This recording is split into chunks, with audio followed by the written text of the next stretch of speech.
Галудон ауылының жалпы білім беретін мектебіне қабылдайды.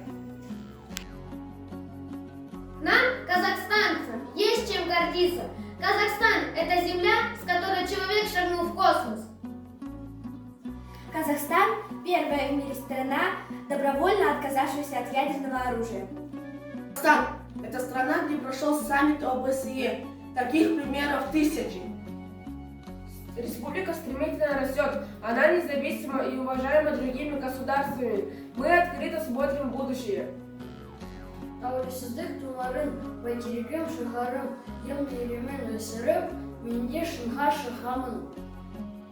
Тәуелсіздік бұл бостандық. Тәуелсіздік бұл күш, молшылық және рухани байлық.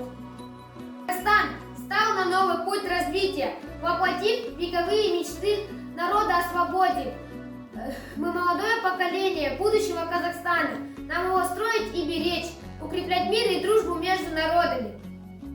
Мира и согласия нашему многонациональному народу. Пусть живет и процветает наша Родина, Республика Казахстан. Осы челленджді Бұлақты ауылының негізгі орта мектебіне жолдаймыз.